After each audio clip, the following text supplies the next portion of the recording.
స్వాతంత్ర్యం వచ్చినప్పటి నుండి నేటి వరకు తెలుగు భాష అభివృద్ధికి ఏ ప్రభుత్వం పనిచేయలేదని సుప్రీంకోర్టు మాజీ సీజేఐ జస్టిస్ ఎన్వి రమణ వ్యాఖ్యానించారు. ఇతర దేశాలు, రాష్ట్రాలు ప్రాంతీయ భాషకు ప్రాధాన్యత ఇస్తుంటే మన రాష్ట్రంలో మాత్రం పరాయి భాషకు పట్టం కడుతున్నారని అన్నారు. ఆంగ్లం ద్వారానే ఉద్యోగాలు వస్తాయన్న అపోహలో ఉంటున్నారని అన్నారు. భాష లేకపోతే మన చరిత్ర లేనట్లే అన్నారు.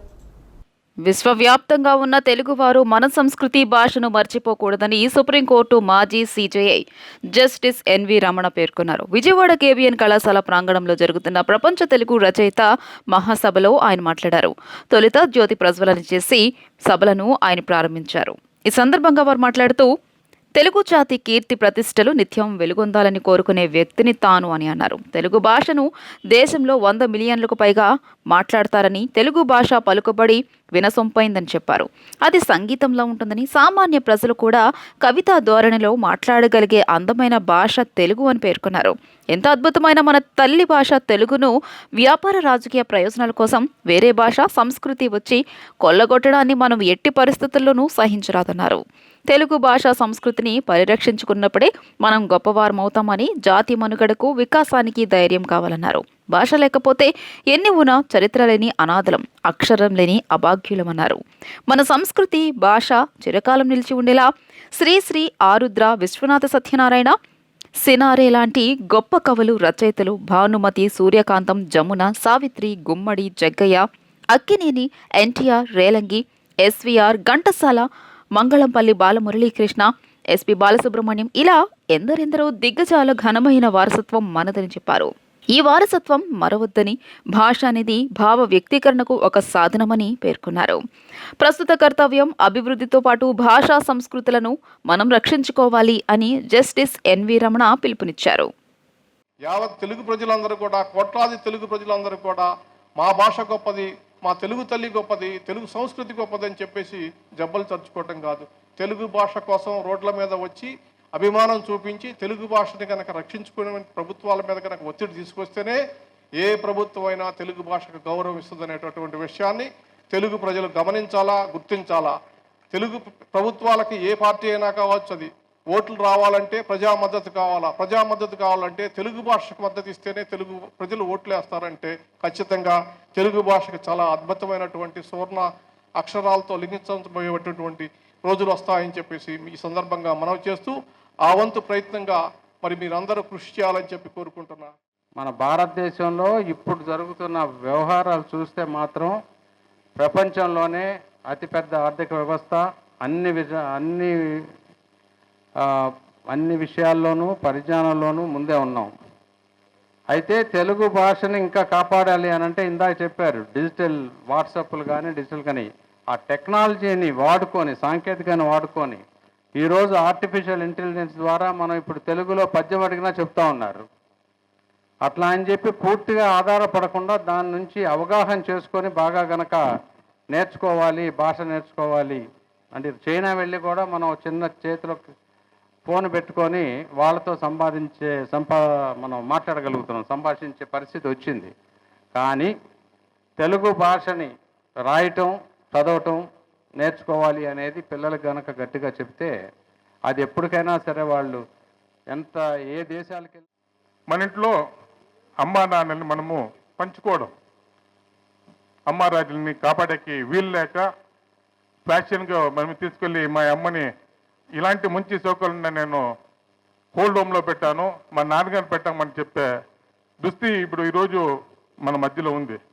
అదే విధంగా తెలుగు తల్లిని మనం పంచుకుంటా ఉన్నాం మేడం, తెలుగు తల్లి విగ్రహాన్ని పంచుకుంటా ఉన్నాం. ఇది ఎంతవరకు కరెక్టో లేదో నాకు తెలియదు, కానీ నా మనసులో పడిన బాధ, తెలుగు తల్లిని ఒక విగ్రహం ఉంటే ఇప్పుడు పొరుగు రాష్ట్రంలో తెలుగు విగ్రహం వేరే పెట్టాలని చెప్పినది కాస్త బాధ. అది నిజమే కావచ్చు, కానీ ఇది నిజమే, కానీ తెలుగు తల్లినే మనము ఈరోజు పంచుకుంటా ఉన్నాం. ఇది చాలా బాధాకరమైన పరిమాణం. అందులో నేను డీప్గా వెళ్ళి తెలుసుకోలేదు. ప్రస్తుత ఆంధ్రప్రదేశ్లో తెలుగు భాష ఒక్కటే కాదు, సాహితీ సాంస్కృతిక రంగాల పరిస్థితి కూడా హృదయ విదారకంగా ఉంది. చాలా రాష్ట్రాల్లో జీవిస్తున్న తెలుగు ప్రజలు స్థానిక ప్రభుత్వాల భాష సంకుచిత ధోరణుల వలన తెలుగు నేర్చుకునే పరిస్థితులు లేకుండా పోతున్నాయి. వారికి అండగా తెలుగు ప్రభుత్వాలు నిలవాలని వివిధ రాష్ట్రాల నుండి సభకు తరలివచ్చిన ప్రతినిధులు కోరుకుంటున్నారు. తెలుగునాట ఎన్నో గ్రామీణ కళలు ఆదరణ లేక అంతరించిపోతున్నాయి. మట్టితోనూ చెక్కతోనూ లోహాలతోనూ అద్భుత కళారూపాలను ఆవిష్కరించగల నైపుణ్యం ఉన్న కళాకారులు కనుమరుగవుతున్నారు. ఆధునిక సాంకేతిక పరిజ్ఞానాన్ని జోడించి అంతర్జాతీయ ప్రమాణాలతో ఆ కళలను అభివృద్ధి చేయగలిగితే ఆయా కళల ఔన్నత్యం నిలబడుతుంది. విదేశీ మార్గద్రవ్యం ఆదా అవుతుంది కూడా. డిజైనింగ్ అవసరమైన ప్రతి కళ ఒక దృశ్య కళే. అవి మన సంస్కృతిలో ఒక భాగం. ఈ సంస్కృతిని పరిరక్షించడానికి ఒక సాంస్కృతిక విశ్వవిద్యాలయం ఏర్పాటు చేయాల్సిన అవసరం ఉందని ప్రభుత్వం దృష్టికి తీసుకొస్తున్నా. మన పక్కన అన్ని రాష్ట్రాల్లో నేను ప్రపంచ వ్యాప్తంగా 30-40 దేశాలకు తిరుగుంటాను. ప్రతి దేశంలో కూడా వాళ్ళ దేశం అంటే అమితమైన ప్రేమ, వాళ్ళ భాష అంటే అమితమైన అభిమానం ఉందండి. చాలా దేశాల్లో వాళ్ళకు సంపూర్ణంగా చదువులు, సైన్స్ కానివ్వండి, మ్యాథ్స్ కానివ్వండి, అన్నీ వాళ్ళ భాషల్లోనే నేర్చుకుంటున్నారు వాళ్ళు. మనం ఇది గుర్తించాల్సిన విషయం. మన తెలుగు ప్రజలు ప్రపంచం అంతా విస్తరించి ఉన్నారు. వాళ్ళు వెళ్ళింది అక్కడ వాళ్ళు ఇంగ్లీష్ మాట్లాడబట్టి కాదండి, వాళ్ళకి సాంకేతిక విజ్ఞానం ఉంది కాబట్టే వాళ్ళు వెళ్ళగలిగారు అంత దూరం.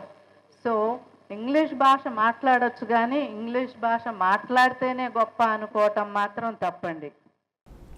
ప్రతి ఒక్క నియోజకవర్గంలో కూడా జాబ్ మేళా ఏర్పాటు చేస్తామని విజయవాడ ఎంపీ కేశినేని శివనాథ్ అన్నారు. కేవలం ఐటీ వాళ్లకే కాకుండా 10వ తరగతి చదువుకున్న వారికి కూడా ఉద్యోగాలు రావాలని తెలిపారు. చంద్రబాబు విజన్ 2020 అంటే అందరూ నవ్వారని, కానీ నేడు ఐటీ కంపెనీలే మన రాష్ట్రం వైపు చూస్తున్నాయన్నారు. దేశంలో 2 పెద్ద నగరాలు నిర్మించిన ఘనత చంద్రబాబుకే దక్కిందని, ఒకటి హైదరాబాద్, 2 అమరావతి అని అన్నారు. విజయవాడ మొగల్లస్పురం పీబీ సిద్ధార్థ పబ్లిక్ స్కూల్లో మెగా వికసిత్ జాబ్ మేళా ఏర్పాటు చేశారు. ఈ జాబ్ మేళాలో 60 కంపెనీలు పాల్గొన్నాయి. మెగా వికసిత్ జాబ్ మేళాను విజయవాడ ఎంపీ కేశినేని శివనాథ్ చిన్ని, ఎమ్మెల్యేలు బోనోమ, గద్దె రామ్మోహన్, జిల్లా కలెక్టర్ లక్ష్మీష ప్రారంభించారు. మెగా జాబ్ మేళాకు అభ్యర్థులు భారీగా తరలివచ్చారు. 2000 మంది ఆన్లైన్ రిజిస్ట్రేషన్ చేసుకోగా ఆఫ్లైన్ ద్వారా 3000 మంది రిజిస్ట్రేషన్ చేసుకున్నారు. ఈ సందర్భంగా ఎంపీ కేశినేని శివనాథ్ చిన్ని మాట్లాడుతూ, మన రాష్ట్రం వెనుకబడి ఉంది, కానీ మన అదృష్టం సీఎంగా చంద్రబాబు ఉండడమే అని అన్నారు. విజన్ 2020 అంటే నవ్వారు, కానీ ఐటీ కంపెనీలే మన రాష్ట్రం వైపు చూస్తున్నాయని తెలియజేశారు. రాష్ట్రంలో కొత్త పరిశ్రమలు తీసుకురావడానికి, యువతకు ఉపాధి కల్పించడానికి ప్రభుత్వం అనేక చర్యలు తీసుకుంటుందన్నారు. 10వ తరగతి నుంచి ఐటీ విద్యను అభ్యసించిన వారు వరకు నిరుద్యోగులకు ఉపాధి కల్పించాలనే కృతనిశ్చయంతో జాబ్ మేళాలు నిర్వహిస్తున్నామని అన్నారు. ప్రతి ఒక్క నియోజకవర్గంలో కూడా జాబ్ మేళా ఏర్పాటు చేస్తామని చెప్పారు. జనవరి 5న ఎంఎస్ఎంఈ అవగాహన సదస్సు జరుగుతుందన్నారు. పరిశ్రమలు ఏర్పాటు చేయాలంటే దానికి ఏ విధంగా డిపిఆర్ఓలు తయారు చేయాలి అనేది అవగాహన కల్పిస్తామన్నారు. మన రాష్ట్రంలోనే ఉండి ఉద్యోగాలు చేసే విధంగా ఆయన రూపకల్పన చేయబోతున్నారు. రాష్ట్రం అంతా సమంగా అందరికీ ఉద్యోగావకాశాలు ఉండాలని చూస్తున్నారు కాబట్టి రాష్ట్రం అంతా సమగ్ర అభివృద్ధి చేయాలనుకుంటున్నారు. ఒక్కటే గుర్తుంచుకోండి, ఆయన కోరిక రాష్ట్రం అభివృద్ధి చెందాలి, సంక్షేమంలో ఉండాలి, మన పిల్లలు బంగారు భవిష్యత్తులో వాళ్ళ కాళ్ళ మీద వాళ్ళు నిలబడాలనే కోరిక ఆయనకి. తప్పకుండా మీరందరూ మంచి ఉద్యోగాలు చేసి ఇవాళ రాష్ట్ర పేరుని ముందుకు తీసుకువెళ్ళాలి. మనం చూస్తున్నాం, ఎంతోమంది పెద్దలందరూ కూడా వాళ్ళు మన రాష్ట్రాన్ని ఉన్న చంద్రబాబు నాయుడు గారి లాగా చాలామంది పెద్దలు మనం చూస్తుంటే చాలామంది పేరు ముందుకు తీసుకెళ్లారు. ఇటువంటి వాటిలో మీరు కూడా ఉండాలనుకుంటున్నా. ఇక్కడ ఒక్క సాఫ్ట్వేర్ ఉద్యోగులు లేవరండి, మీరందరూ సాఫ్ట్వేర్ ఉద్యోగులతోనే మాట్లాడిచ్చారు. ఇవాళ 10th క్లాస్ పాస్ అయిన కాడి నుంచి ప్రతి ఒక్కరికి ఉద్యోగాలు రావాలి. అంతేకాకుండా వాళ్ళ కాళ్ళ మీద వాళ్ళు నిలబడేటట్టు కలెక్టర్ గారి ఆధ్వర్యంలో 5వ తారీఖు ఎంఎస్ఎంఈ అవేర్నెస్ ప్రోగ్రామ్ కూడా జరగబోతుంది. మీరు ఎవరైనా ఆత్సాహక పారిశ్రామికవేత్తలు ఉంటే మీకు లోన్ ఏ విధంగా రావాలి, మీకు డిపిఆర్ ఎట్లా రెడీ చేయాలి, ఇవన్నీ కూడా ఆ రోజు కార్యక్రమంలో చెప్పబోతున్నాం. ఎమ్మెల్యే గద్దె రామ్మోహన్, బోండా ఉమామహేశ్వరరావు మాట్లాడుతూ, యువతను అభివృద్ధి చెందితేనే దేశం అభివృద్ధి చెందుతుందని సీఎం చంద్రబాబు నమ్మకమన్నారు. సీఎం ఆలోచనలో భాగంగానే ఈ మెగా వికసిత జాబ్ మేళా ఏర్పాటు చేసినట్లు తెలిపారు. పార్లమెంట్ నియోజకవర్గంలో ప్రతి యువతికి జాబ్ ఇవ్వాలనే ఉద్దేశంతో జాబ్ మేళా ఏర్పాటు చేశామన్నారు. యువతకి ఇది మంచి అవకాశం అని వెల్లడించారు. రాష్ట్రంలోని ఐటీ ఉద్యోగాలు ఉండాలని ముఖ్యమంత్రి చంద్రబాబు ఆనాడే భావించారని అనేక ఐటీ కంపెనీలను తీసుకొచ్చారన్నారు. ఒక ఎంపీ యువత కోసం జాబ్ మేళా ఏర్పాటు చేయడం గతంలో ఎప్పుడు చూడలేదన్నారు. ఆన్లైన్లో ఏదైతే కలెక్టర్ గారు చెప్పినట్టు, వికాస ఫౌండేషన్ వాళ్ళు చెప్పినట్టు ఏ సమస్యకైనా వాళ్ళ ఆఫీస్ నుంచే సమాధానం వచ్చేటట్టుగా చేయబోతా ఉన్నారు. కాబట్టి ఇది ఒక మంచి గోల్డెన్ ఆపర్చునిటీ. దీన్ని 3000 ఉద్యోగాలు ఈరోజు రాబోతూ ఉన్నాయి. 5000 మంది పైన వస్తారని చెప్పి ఇవాళ ఒక ఎక్స్పెక్టేషన్ ఉంది, ఎస్టిమేషన్ ఉంది. మిగిలిన వాళ్ళకు కూడా అతి త్వరలోనే ఈ జాబ్ మేళా మొదటిది కాదు, చివరిది కాదు. దీన్ని కంటిన్యూగా నియోజకవర్గ స్థాయిలో, మళ్ళా జిల్లా స్థాయిలో, భవిష్యత్తులో రాబోయే 5 సంవత్సరాలు కూడా ఈ ప్రభుత్వం పెట్టుద్ది. ఈ కార్యక్రమాన్ని కొనసాగిస్తాం. గౌరవ కలెక్టర్ గారిని కూడా అదే కార్యక్రమాన్ని చేయమని విన్నవించుకుంటా ఉన్నాం. ఎంపీ గారిని కూడా, కేశినేని శివనాథ్ చిన్ని గారిని. కాబట్టి 3000 మందికి వాళ్ళ ఉద్యోగాలు, మిగిలిన వాళ్ళకి త్వరలోనే మళ్ళీ ఇంకొక జాబ్ మేళా పెట్టి దాంట్లో కూడా తీసుకుంటామని తెలియజేసుకుంటూ, ఇలాంటి కార్యక్రమాల్ని పెద్ద ఎత్తున యువత ఉపయోగించుకునే విధంగా ముందుకెళ్లాలని కోరుకుంటూ, మరొకసారి ఈరోజు ఇంటర్వ్యూకి వచ్చిన మీ అందరికీ ఆల్ ది బెస్ట్ తెలియజేస్తూ, హృదయపూర్వకంగా మిమ్మల్ని దీవిస్తూ సెలవు తీసుకుంటా ఉన్నాం. కలెక్టర్ లక్ష్మీష మాట్లాడుతూ అన్ని విద్యార్హతల వారికి జాబ్ మేళాలో ఉద్యోగాలున్నాయని, తమ విద్యార్హతకు తగినట్లు ఆయా కంపెనీల ఇంటర్వ్యూలకు హాజరు కావాలని సూచించారు. ఈ పారిశ్రామికవేత్తలు ప్రతి ఇంట్లో ఎందుకు ఉండాలంటే గౌరవ ముఖ్యమంత్రి వారు ఒకటే చెప్పారు. విజన్ 2047 మన జిల్లాలోనే లాంచ్ అయింది. దీంట్లో భాగంగా 10 సూత్రాలు. దాంట్లో మొదటిది పేదరిక నిర్మూలన, రెండోది job creation, job and employment. So దీంట్లో చూసుకుంటే ఫ్రెండ్స్, మన స్టాటిస్టిక్స్ ప్రకారం మాట్లాడుకుంటే, so hours is young economy, okay. So productive youths ఉన్నారు, కానీ వాళ్ళకి అవసరమైనంత ఎడ్యుకేషన్ ఇవ్వగలుగుతున్నాం. కానీ జాబ్స్కి వస్తే స్టిల్ దెర్ ఇస్ ల్యాక్యూనా. ఇప్పుడు అంటే as per the Indian employment survey ప్రకారంగా చూసుకుంటే, సో 1 in every 3 యూత్స్ అన్ఎంప్లాయిడ్గా ఉంటున్నారు. సో అలాగే మనం విత్ డిగ్రీ చేసిన వాళ్ళు చూసుకుంటే around 26% of the degree holders are now jobless అని అంకిఅంశాలు చెప్తున్నాయి. సో ఈ ప్రకారం చూసుకుంటే as usual only 10 to 12% of the persons get observed in the government jobs.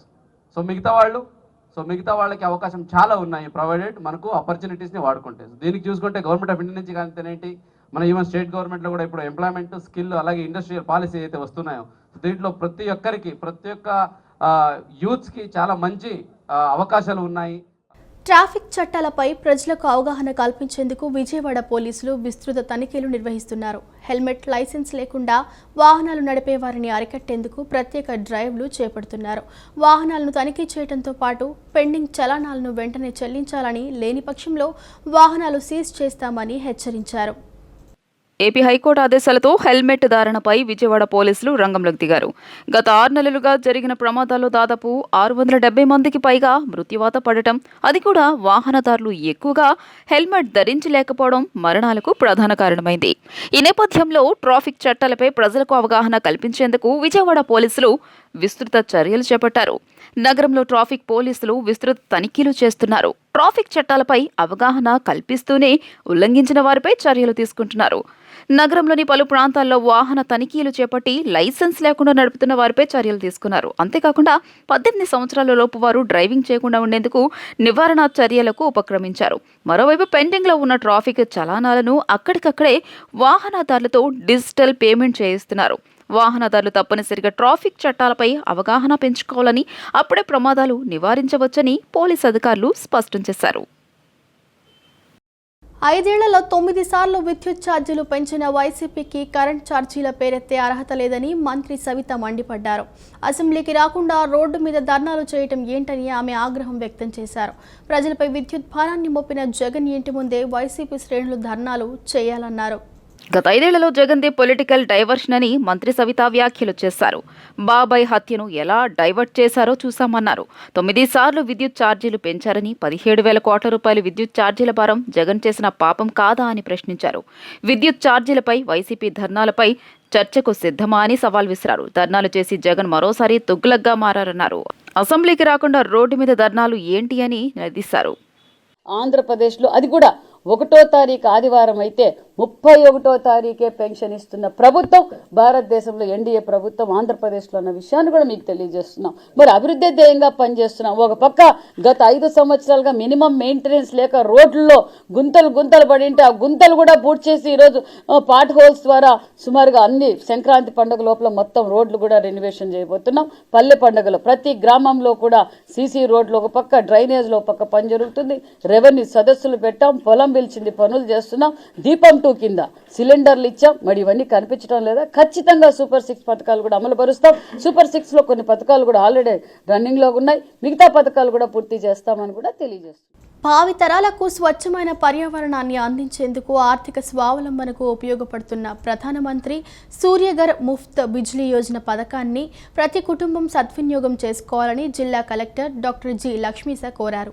ఇంటి పైకప్పుపై రాయితీతో అతి తక్కువ ఖర్చుతో సోలార్ సిస్టమ్ను ఏర్పాటు చేసుకుని కరెంటు బిల్లుల భారాన్ని తగ్గించుకోవచ్చన్నారు. ఈ పథకం అమల్లో జిల్లాను నెంబర్ 1లో నిలిపి ఆదర్శంగా నిలవాలని పిలుపునిచ్చారు. జిల్లా కలెక్టర్ లక్ష్మీషా అధికారులతో కలిసి ఇబ్రహీంపట్నం మండలం గుంటుపల్లిలో పీఎం సూర్యఘర్ పథకంతో లబ్ధి పొందుతున్న విశ్రాంత ఆర్ఎండ్బి ఇంజనీర్ ఏఆర్ఎస్పీ ప్రసాద్ ఇంటిని సందర్శించారు. సూర్యఘర్ పథకం ద్వారా ఆయన ఏర్పాటు చేసుకున్న సౌర విద్యుత్ వ్యవస్థను పరిశీలించారు. ఈ వ్యవస్థ ఏర్పాటు చేసుకోకముందు ప్రస్తుతం వస్తున్న కరెంటు బిల్లులను పరిశీలించారు. ఈ సందర్భంగా కలెక్టర్ మాట్లాడుతూ పర్యావరణానికి తద్వారా ఆరోగ్యకర జీవితానికి మేలు చేసే పునరుత్పాదక ఇంధన వినియోగం దిశగా ప్రతి ఒక్కరూ వెళ్లి సౌర విద్యుత్ను ఉపయోగించుకోవాలనే ఉద్దేశంతో ప్రధాని ముఖ్యమంత్రి సూర్యఘర్ పథకంపై ప్రత్యేకంగా దృష్టి సారించినట్లు తెలియజేశారు. ఈ పథకం 2024 ఫిబ్రవరి 15న ప్రారంభమైందని, ఇంటి పైకప్పుపై రాయితీతో అతి తక్కువ ఖర్చుతో సోలార్ సిస్టమ్ను ఏర్పాటు చేసుకుని కరెంటు బిల్లుల భారాన్ని తగ్గించుకోవచ్చన్నారు. ఏఆర్ఎస్పీ ప్రసాద్ ఇంటికి గతంలో దాదాపు 3,000 వరకు కరెంటు బిల్లు వచ్చేదని, ఇప్పుడు పూర్తిగా 0 బిల్లు వస్తోందని, తాజా బిల్లును చూస్తే తన అవసరాలకు సరిపోగా మిగిలిన విద్యుత్ను గ్రిడ్కు ఇవ్వడంతో 325 ప్రభుత్వం నుంచి తిరిగి పొందే అవకాశం వచ్చిందన్నారు. పథకం వల్ల ఏ మేరకు ప్రయోజనాలున్నాయో ఈ సంఘటన ద్వారా తెలుసుకోవచ్చని ఆయన స్ఫూర్తిగా తీసుకుని మిగిలిన వారు కూడా సోలార్ రూఫ్ టాప్ను ఏర్పాటు చేసుకోవాలని కలెక్టర్ లక్ష్మీషా సూచించారు. పీఎం సూర్యఘర్ స్కీమ్ కింద సోలార్ ప్లాంట్ పెట్టించుకున్నారు పండుగ ప్రసాద్ గారు. చూడడానికి ఈరోజు వచ్చున్నాము. పీఎం సూర్యఘర్ స్కీమ్లో మీకు తెలిసే ఉంది, గౌరవ ప్రధానమంత్రి వర్యులు అలాగే ముఖ్యమంత్రి వర్యులు ప్రతి ఇంటి మీద సోలార్ ప్యానెల్ పెట్టించాలి, సో మనము రిన్యూవబుల్ ఎనర్జీ వాడాలి అని దృక్పథంతో ఫిబ్రవరి 15, 2024లో స్టార్ట్ చేసిన స్కీము. దీన్ని మన రాష్ట్రంలో అలాగే మన జిల్లాలో పెద్ద ఎత్తున టేకప్ చేస్తున్నాము. సో దీంట్లో భాగంగా ఈరోజు చూడడానికి వస్తే ఇది వెనకాల కనిపిస్తూ ఉండేది 3 kV ప్లాంట్స్ ఇన్స్టాల్ చేశారు. దీనికి 78 రూపీస్ సబ్సిడీ వచ్చిందని పండుగరావు గారు 1,000 రూపీస్ 78,000 రూపీస్ సబ్సిడీ వచ్చిందని చెప్తున్నారు. సో మిగతా ఏదైతే ఉందో దాన్ని బ్యాంక్ లోన్ కూడా టైప్ చేసుకున్నారు. సో ఇప్పుడు చూసుకుంటే సో ఆయన ఎలక్ట్రిసిటీ బిల్ చూస్తున్నాము. సో దీంట్లో ఆయనే చెప్తున్నారు చక్కగా సో బిల్లు పవర్ ఛార్జెస్ 0 అయిపోయాయి ఇది ఇన్స్టాల్ చేసిన తర్వాత. సో పవర్ ఛార్జెస్ ఇది ఇన్స్టాల్ చేసింది ఎప్పుడు జూన్లో ఇన్స్టాల్ చేశారు. జూన్ నుంచి పవర్ ఛార్జెస్ 0 అయ్యాయి. అంతకుముందు 3,000 నుంచి 4,000, 1,000 ఇలాగంతా వచ్చింది. సో ఇది పెట్టిన తర్వాత 0 అయిపోయిందని చెప్తున్నారు. సో ఇది ఒక మంచి పరిణామం. విశ్రాంత ఇంజనీర్ ఏఆర్ఎస్పీ ప్రసాద్ మాట్లాడుతూ 5 నెలల కిందట 3 kV సామర్థ్యమున్న సోలార్ వ్యవస్థను ఏర్పాటు చేసుకున్నానని, దీంతో చాలా ప్రయోజనం పొందుతున్నానని తెలిపారు. 78,000 రూపాయలు రాయితీ లభించిందని, ఈ పథకం ద్వారా చాలా ఆనందాన్నిస్తోందని, ఇది చాలా మంచి పథకమని అన్నారు. దీనివల్ల మేము చాలా ఆనందంగా ఉన్నాం. ఇది అందరూ పెట్టించుకోవాలని కోరుకుంటున్నాను. నేను 5 నెలలైంది పెట్టించుకొని, 5 నెలల నుంచి కూడా నేను చాలా సంతోషంగానే ఉన్నాను. కావాల్సినంత కరెంటు వాడుకుంటున్నాను. ఇంకా ఎక్కువ ఉంటుంది, అదేమో గవర్నమెంట్కి ఇచ్చేస్తున్నాను. వాళ్ళేమో మాకు క్యాష్ ఇదిగా ఇస్తున్నారు. అది ఇంకా నేను కూడా ఇంకా 10 మందికి పెట్టించాలని నాకు ఆనందంగా పెట్టించాలని ఇంకా కోరిక ఉంది. ఇప్పటికి 2కి పెట్టించాను నేను. ప్రయాణికులకు ఏపీఎస్ఆర్టీసీ శుభవార్త చెప్పింది. పండుగ రద్దీని దృష్టిలో పెట్టుకుని హైదరాబాద్ నుంచి ఆంధ్రప్రదేశ్కు వెళ్లే వారి కోసం 2,400 ప్రత్యేక బస్సులు నడిపించనున్నట్లు పేర్కొంది. జనవరి 9 నుంచి 13వ తేదీ వరకు ఈ ప్రత్యేక బస్సులు అందుబాటులో ఉంటాయని ఏపీఎస్ఆర్టీసీ తెలిపింది. సంక్రాంతి పండుగ ప్రయాణాలంటే ఎలా ఉంటుందో తెలుగు ప్రజలకు చెప్పనక్కర్లేదు. ఇందుకోసం సొంతూళ్లకు వెళ్లేందుకు రంగం సిద్ధం చేసుకుంటారు. ఇప్పటికే చాలా మంది టికెట్లు బుక్ చేసుకుంటారు. అందులోనూ హైదరాబాద్ నుంచి ఏపీకి వచ్చే వారి సంఖ్య అధికంగా ఉంటుంది. అలాంటి వారికి ఏపీఎస్ఆర్టీసీ శుభవార్త చెప్పింది. పండుగ రద్దీని దృష్టిలో పెట్టుకుని హైదరాబాద్ నుంచి ఆంధ్రప్రదేశ్కు వెళ్లే వారి కోసం 2,400 ప్రత్యేక బస్సులు నడిపించనున్నట్లు పేర్కొంది. జనవరి 9 నుంచి 13వ తేదీ వరకు ఈ ప్రత్యేక బస్సులు అందుబాటులో ఉంటాయని ఏపీఎస్ఆర్టీసీ తెలిపింది. రెగ్యులర్ బస్సులకు ఇవి అదనమని, ప్రత్యేక బస్సుల్లో అదనపు ఛార్జీలు లేవని, రెగ్యులర్ ఛార్జీలే ఉంటాయని ఏపీఎస్ఆర్టీసీ స్పష్టం చేసింది. హైదరాబాద్లోని ఎంజీబీఎస్లో రద్దీని తగ్గించేందుకు జనవరి 10 నుంచి 12 వరకు కొన్ని మార్పులు చేసినట్లు పేర్కొంది. చిత్తూరు, నెల్లూరు, ఒంగోలు, కర్నూలు, అనంతపురం, మాచర్ల వైపు వెళ్లే రెగ్యులర్, స్పెషల్ బస్సుల్ని ఎంజీబీఎస్కు ఎదురుగా ఉన్న పాత సిబిఎస్ గౌలిగూడ నుంచి నడిపించనున్నట్లు వివరించింది. ప్రయాణికులు ఈ అవకాశాన్ని సద్వినియోగం చేసుకోవాలని ఆర్టీసీ వెల్లడించింది. యువత డ్రగ్స్కు దూరంగా ఉండాలని ఎన్టీఆర్ జిల్లా పోలీస్ కమిషనర్ ఎస్వి రాజశేఖర్ సూచించారు. సైబర్ నేరాల నియంత్రణకు ముందస్తు జాగ్రత్తలు తీసుకోవటం ఎంత ముఖ్యమో సైబర్ నేరాలు జరగకుండా అవగాహన కల్పించడం కూడా అంతే ముఖ్యమని అన్నారు. టెక్నాలజీతో విద్యార్థులు నూతన ఆవిష్కరణలు చేసి సైబర్ నేరాలను అరికట్టడానికి యాప్లు, డిజిటల్ సాధనాలు రూపొందించవచ్చన్నారు. మైలవరం ఎల్బీఆర్సీ కళాశాలలో శుక్రవారం cyber crime, digital arrest, drugs వినియోగం వల్ల కలిగే అనర్థాలపై విద్యార్థులకు అవగాహన సదస్సు నిర్వహించారు. ఎన్టీఆర్ జిల్లా పోలీస్ కమిషనర్ ఎస్వి రాజశేఖర్ ముఖ్య అతిథిగా విచ్చేశారు. సదస్సులో ఆయన మాట్లాడుతూ సైబర్ నేరాల నియంత్రణకు ముందస్తు జాగ్రత్తలు తీసుకోవడం ఎంత ముఖ్యమో సైబర్ నేరాలు జరగకుండా అవగాహన కల్పించడం కూడా అంతే ముఖ్యమని, అప్పుడే సైబర్ సురక్షిత సమాజ నిర్మాణంకు మార్గం వేసిన వారవుతామన్నారు. టెక్నాలజీతో విద్యార్థులు నూతన ఆవిష్కరణలు చేసి సైబర్ నేరాలను అరికట్టడానికి యాప్లు, డిజిటల్ సాధనాలు రూపొందించవచ్చన్నారు. ఈ కార్యక్రమంలో trainee IPS Manisha, ADCP task force Srinivasarao, Mylavaram ACP Prasadarao, ఎస్ఏలు గిరిబాబు, చంద్రశేఖర్, కళాశాల ప్రిన్సిపల్ డాక్టర్ కె అప్పారావు, కళాశాల ప్రెసిడెంట్ శ్రీనివాసరెడ్డి తదితరులు పాల్గొన్నారు. ప్రతిష్టాత్మకంగా చేపట్టిన హైందవ శంఖారావం బహిరంగ సభకు హిందువులందరూ రావాలని భారతీయ జనతా పార్టీ ఎన్టీఆర్ జిల్లా అధ్యక్షులు అడ్డూరి శ్రీరామ్ పిలుపునిచ్చారు. గత నెల రోజుల నుండి హైందవ శంఖారావం సభ గురించి గ్రామాన వాడవాడలా ప్రచారం నిర్వహిస్తున్నట్లు వెల్లడించారు. ఆంధ్రప్రదేశ్ విశ్వ హిందూ పరిషత్ ఆధ్వర్యంలో జనవరి 5న నిర్వహిస్తున్న హైందవ శంఖారావం బహిరంగ సభకు మద్దతుగా శుక్రవారం పశ్చిమ బీజేపీ కార్యాలయంలో 2 ప్రచార వాహనాలను బీజేపీ ఎన్టీఆర్ జిల్లా అధ్యక్షుడు అడ్డూరి శ్రీరామ్ జెండా ఊపి ప్రారంభించారు. ఈ సందర్భంగా అడ్డూరి శ్రీరామ్ మాట్లాడుతూ హైందవ శంఖారావం బహిరంగ సభకు హిందువులందరినీ చైతన్యపరిచేందుకు ప్రచారం నిమిత్తం 2 ప్రచార రథాలను ప్రారంభించినట్టు తెలియజేశారు. ఈ ప్రచార రథాలు వాడవాడలా తిరుగుతూ హిందువులందరినీ చైతన్యవంతం చేసేందుకు ప్రచారం చేస్తాయని తెలిపారు. పశ్చిమ ఎమ్మెల్యే సుజనా చౌదరి సహకారంతో 2 ప్రచార రథాలు ఏర్పాటు చేసినట్లు చెప్పారు.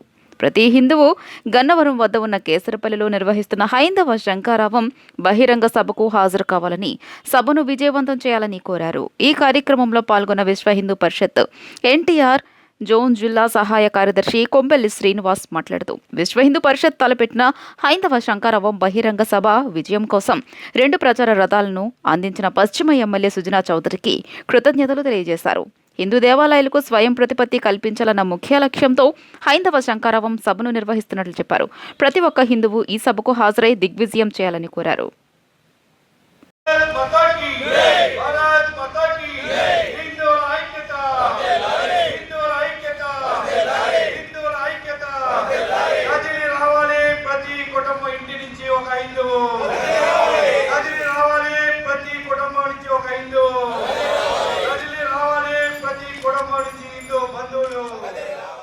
విజయవాడ బుక్ ఫెస్టివల్ సొసైటీ కార్యాలయంలో శుక్రవారం డాక్టర్ జీఆర్కే పోలవరపు సాంస్కృతిక సమితి ఆధ్వర్యంలో ప్రముఖ కవి, రచయిత, నాటకకర్త, ప్రయోక్త డాక్టర్ బండి సత్యనారాయణ రచించిన నిర్వాణ గ్రంథ ఆవిష్కరణను ఏఎండి ఇంతియాజ్ ఆవిష్కరించారు. ఈ సందర్భంగా ఆయన మాట్లాడుతూ శాంతికి, ప్రశాంతతకు బుద్ధుడు ప్రతీక అని అన్నారు. ఈ గ్రంథాన్ని సత్యాజీ సమీక్షించారు. జీఆర్కి పోలవరపు సాంస్కృతిక సమితి కార్యదర్శి గోళ్ల నారాయణరావు మాట్లాడుతూ బుద్ధుని బోధనలు నేటికి అనుసరణీయమని, ఆచరణీయమని అన్నారు. ప్రముఖ సాహితీవేత్త డాక్టర్ గుమ్మా సాంబశివరావు మాట్లాడుతూ నిర్వాణ నవల బుద్ధుని బోధనలను ప్రసిద్ధంగా తెలియజేస్తుందని, పాఠకులు తప్పనిసరిగా చదవదగిన గ్రంథమని తెలిపారు. ఈ కార్యక్రమంలో బుద్ధ ధర్మ సంఘం విజయవాడ కన్వీనర్ పిఎస్పి నరేంద్రనాథ్, రేఖా కృష్ణార్జున బోధి, భూగర్భ జల జనగణన శాఖ విజయవాడ సహాయ సంచాలకులు తదితరులు పాల్గొన్నారు. చాలా మంచి పుస్తకం అని వాళ్ళు గుర్తించి చేయడము మరి చాలా మంచి విషయము.